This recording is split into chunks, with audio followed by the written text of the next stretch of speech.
Hello everyone, this is Vidya and I'm going to discuss how to solve numericals on modular multiplicative inverse. Finding modular multiplicative inverse is not as easy as normal multiplicative inverse. However, in this video, I will show you the steps to solve modular multiplicative inverse, and I'm sure by the end of this video, you will be able to solve these questions in no time. The public key encryption algorithms such as RSA, ECC, and many more are based on modular multiplicative inverse. Not only that, but symmetric key encryption such as multiplicative ciphers, affine ciphers are also based upon modular multiplicative inverse. Therefore, it is of utmost importance that we know how to solve this. Now let us have a look at the difference between multiplicative inverse and modular multiplicative inverse. Let me say I have got a number A and I want to find its multiplicative inverse. Multiplicative inverse is that number n which if you multiply with A will result in answer 1. Now what is this number n which has to be multiplied with A so that your answer will be 1? Of course, we know the answer is 1 upon A. So if I have A and I multiply it by 1 upon A, my resultant is 1. So 1 upon A is the multiplicative inverse of A, or we also represent it as A inverse. So when we say A inverse, it indicates A inverse is the multiplicative inverse of A. For example, multiplicative inverse of 7. How will we do it? We'll do it as 7 into 1 upon 7 is equal to 1. Therefore, multiplicative inverse of 7 is 1 upon 7, or we also represent it as 7 inverse. So as you saw, it was quite easy to find multiplicative inverse of number A and can be done very easily even without using a calculator. You just have to take 1 upon A. But guys, note that it is not the case with modulo multiplicative inverse. If we have a number A, its multiplicative inverse is given as A inverse. However, if for the same number A, the modulo multiplicative inverse is given as or represented as A inverse mod n. Now, why have we done mod n? As I have been mentioning it in my previous videos on modular arithmetic, which if you have not seen those videos, I would request you to see the details in the description. So I've provided the link in the description. So modulo is basically done so that we ensure the result of this particular computation is a number which is between 0 to n minus 1. So encryption algorithms such as ECC, RSA, and other public key encryption algorithm always work on finite field of numbers. So when you're doing modulo n, that means you're working on a finite field of numbers having a size of n, that is the numbers within the finite field ranges from 0 to n minus 1. So by doing modular arithmetic over the inverse ensures that you are always going to get a output number which is in between 0 to n minus 1. Coming to the point, how do we calculate A inverse mod n, or rather how do we find modulo multiplicative inverse of a number A? So modulo multiplicative inverse is a number B which when multiplied by A on a modulus domain results in the answer 1. In this case, the number B that you will get will be your modulo multiplicative inverse. So A inverse mod n will result in the value B always getting a number which is between 0 to n minus 1,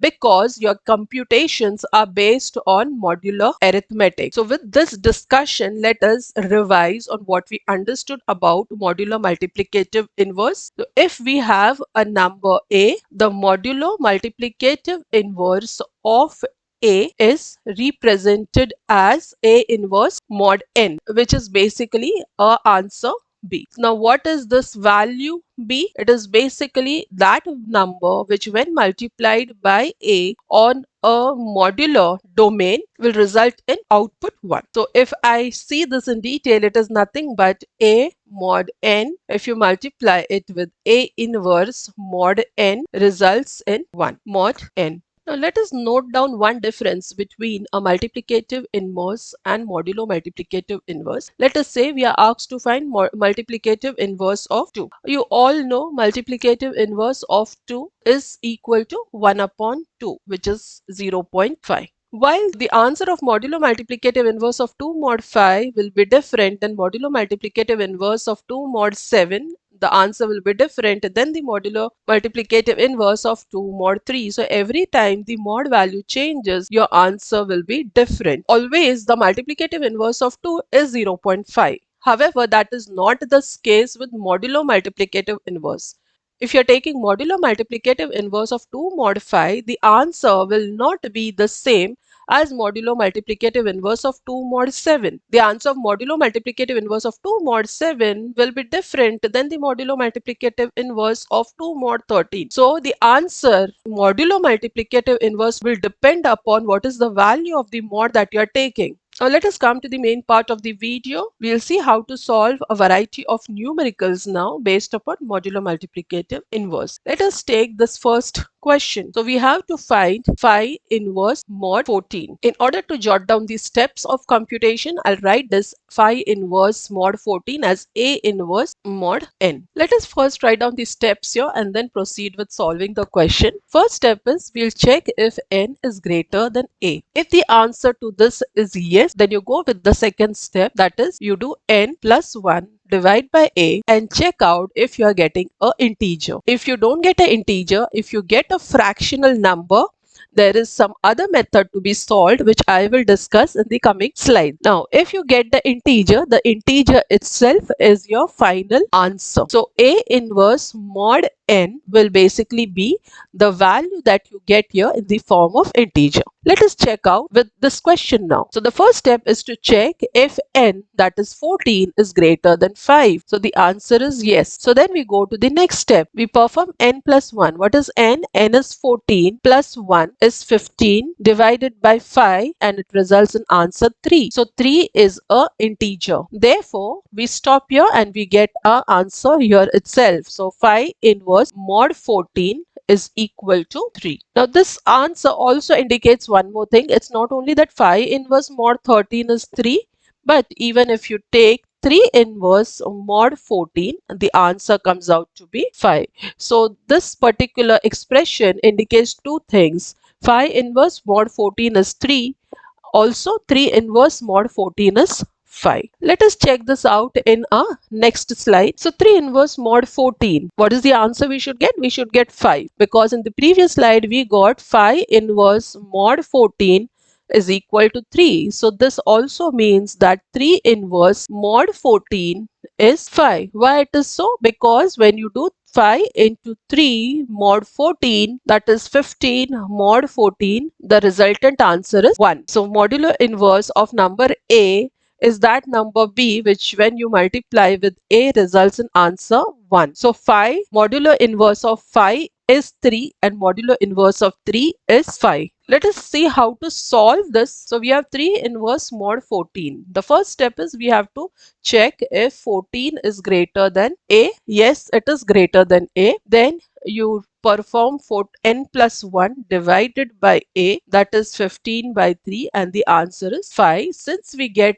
an integer, this is a final answer. Therefore, 3 inverse mod 14 is equal to 5. Let us try out this question now. Now you know the steps, so I'm not writing the steps. We'll directly try to solve it. We have been given 4 inverse mod 11. So this is A inverse mod n. What is A? A is 4. What is N? N is 11. First step that we perform is check if N is greater than A. Yes, N is greater than A. 11 is greater than 4. Second step is you should perform N plus 1 divided by A. How much is N? 11 plus 1 divided by A. What is A? A is 4. So what is the answer you got? 12 divided by 4. What is the resultant answer? It is 3. Is it an integer? Yes. Because it is an integer, it is your final answer. The final answer that we got is 4 inverse mod 11 is equal to 3. It also implies that 3 inverse mod 11 is equal to 4, or vice versa. It also implies that if you do 4 into 3 mod 11, which is equal to 12 mod 11, the answer comes out to be 1. So I hope the modulo multiplicative inverse concept is clear to you. So what is modulo multiplicative inverse of 4?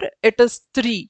Because when you multiply 3 with 4 in modulus 11 domain, you get 1. Similarly, what is the modulo multiplicative inverse of 3? It is 4. Why? Because when you multiply 3 with 4 in mod 11 domain, you get the answer as 1. So this seemed quite easy, isn't it? But you have to sometimes perform more steps if you do not arrive at an integer in the second step. So now let us see what we are supposed to do. Let us try solving this. Now we have been asked to compute a mod 11. So the first step is to check if n is greater than 8. Yes, it is. The second step, as I told you, you have to check n plus 1 divided by 8 is an integer or not. So we get 12 divided by 8, that is 1.5. It is a fractional number. We have not got an integer now. Okay. So if you see this in detail, it is nothing but 11 into 1 plus 1 divided by 8. And you got a fractional answer. Okay. So what you should do is you should go on changing this value here. So instead of 1, you make it 2 and repeat the procedure. Check if you are getting an integer or not. If you are getting a fractional number, again, you check it for 3. If you get integer, that is your answer. If you do not get integer, do it for 4 and so on and so forth. So what are the steps? The first step is you should check is n greater than a. Second step is you should do n into a number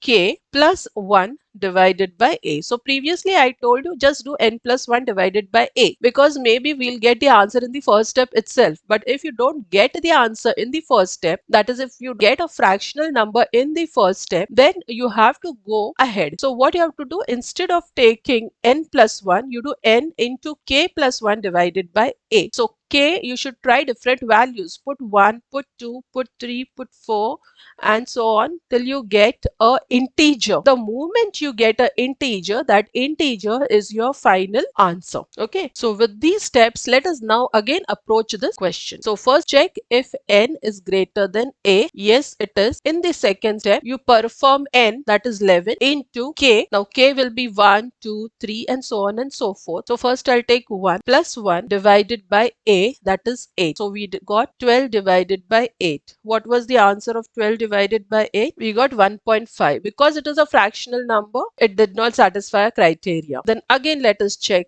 with k is equal to 2. Now 11 into 2 plus 1 divided by 8. 22 plus 1, 23 divided by 8. We got the answer as 2.875. It is fractional again, so not our answer. So 11 into 3 plus 1 divided by 8, that is 34 by 8. We get again a fractional number. So that is not our answer. We have to do this unless and until we get an integer. So 11 into 4 plus 1 divided by 8. 45 divided by 8, that is 5.625. Again, we got a fractional number. So I'll continue this here. 11 into 5 plus 1 divided by 8, that is 56 divided by 8 turns out to be 7. So you got an integer here and this integer happens to be your answer. So 8 inverse mod 11 is equal to 7. And as I told you in previous slide, you can also write it as 7 inverse mod 11 is equal to 8, or the other way around, it also means 8 into 7 mod 11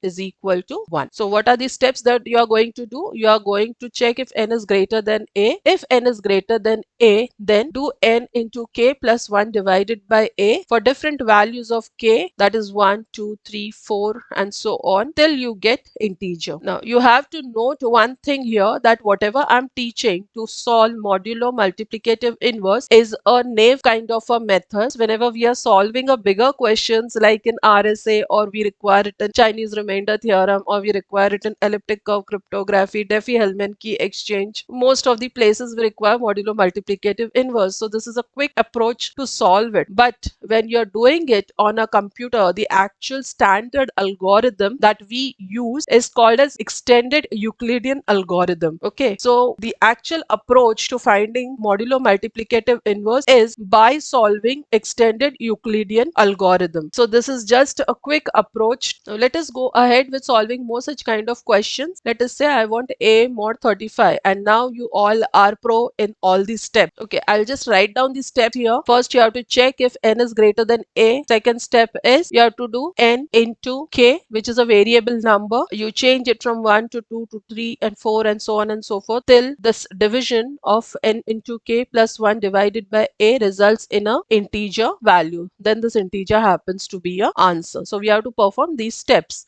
What is n in our case? N in our case is 35. What is a in this case? A is 8.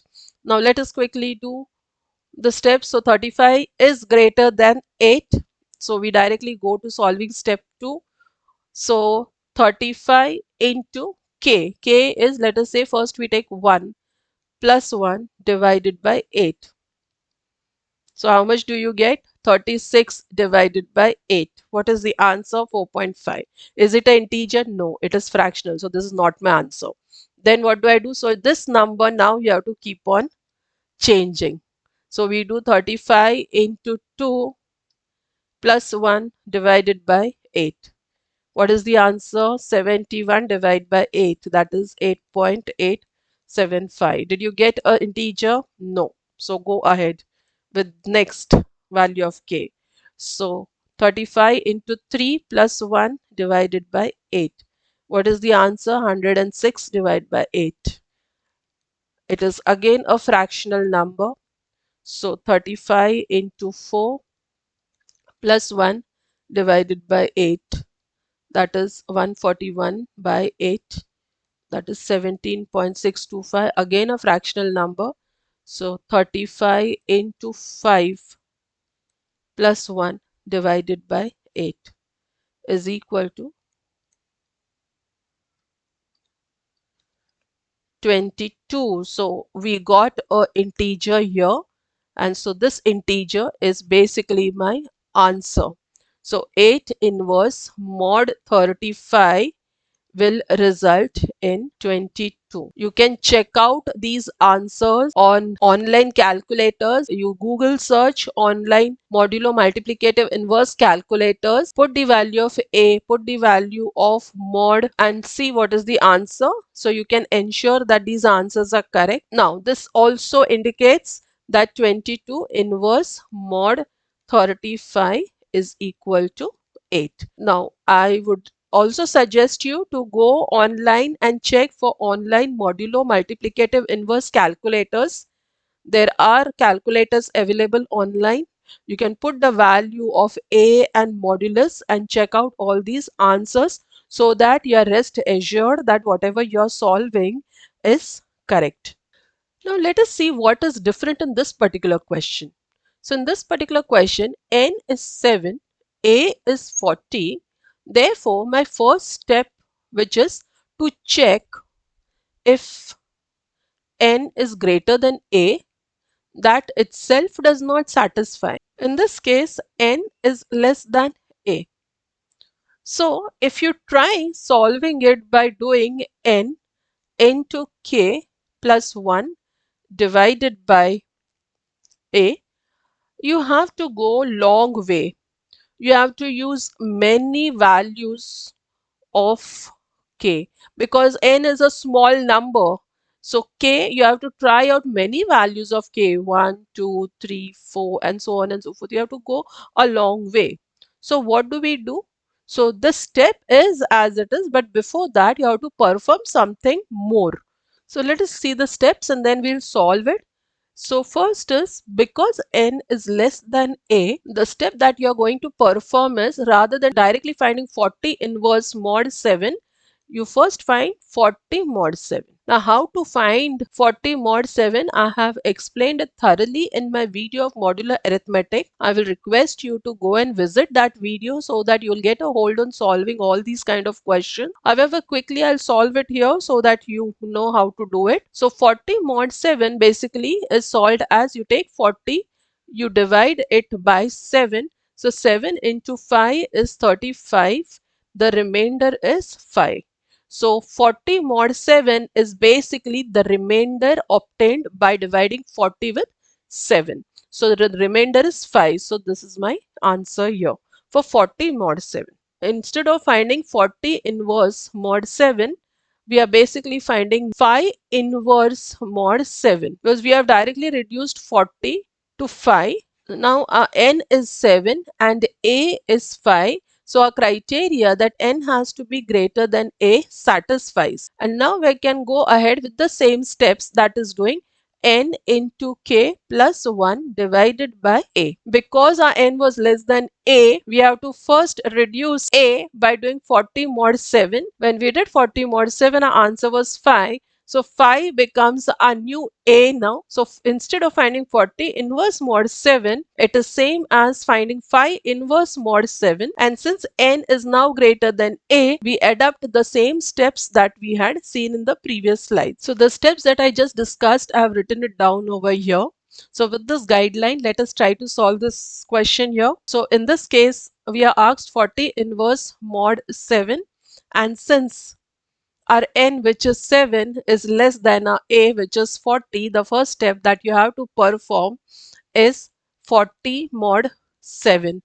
As I taught you in the previous slide, what is 40 mod 7? 40 mod 7 comes out to be 5. We were asked to find 40 inverse mod 7, which is same as finding phi inverse mod 7. Now you can see that n, which is 7, is greater than a, which is 5. So you can do the regular steps that we have been solving in the previous slides.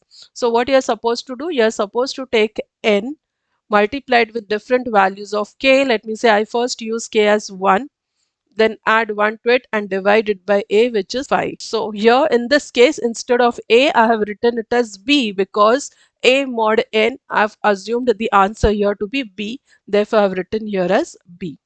So this is my b here, which is 5, which I have noted down in the denominator. So this comes out to be 8 divided by 5, which is 1.6. And since I get a fractional number, that is not my answer. So I go ahead with taking k as 2. And in this case, we get 15 by 5, whose answer is 3. So we got an integer here. The moment I get an integer, it implies that is my answer. So we have to stop there. And therefore, my final answer is 40 inverse mod 7 is equal to 3. Or rather, it also implies that 3 inverse mod 7 is equal to 40. Okay. Moreover, since 40 inverse mod 7 is same as 5 inverse mod 7, the answer of both is same as 3. So with this guideline, let us try out one more question. Now here we have to find 20 inverse mod 3. So n is 3 and it is less than a, which is 20. So what is the first step you'll do? You'll do 20 mod 3. How do you perform 20 mod 3? You take 20 divided by 3. 20 mod 3 is basically the remainder obtained by dividing 20 by 3. So what is the remainder? 3 into 6 is 18. The remainder is 2. So this comes out to be 2 mod 3. Therefore, instead of finding out 20 inverse mod 3, we can find out 2 inverse mod 3. And as you can see now, n, which is 3, is greater than 2, which is a. So we can perform the regular steps. That is, we have to take n into k. Let me say k is 1. Then add 1 to it and divide it by a, which is 2.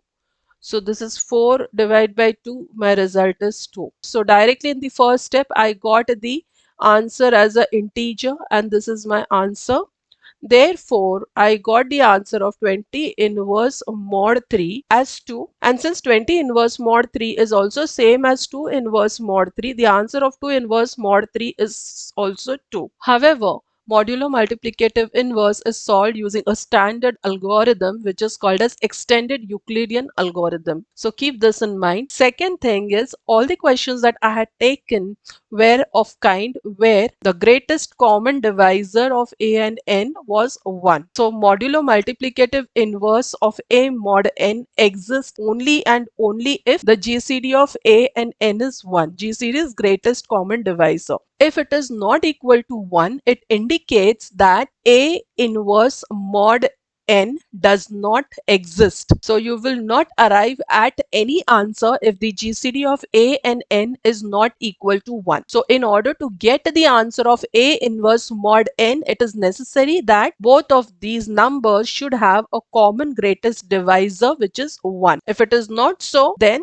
A inverse mod n, that is modulo multiplicative inverse of A mod n, does not exist. So with this, guys, we have come to the end of this video. I hope you understood the concepts of modulo multiplicative inverse and how to solve questions on modulo multiplicative inverse. Thank you very much. Stay happy, stay healthy, stay blessed. See you in the next video.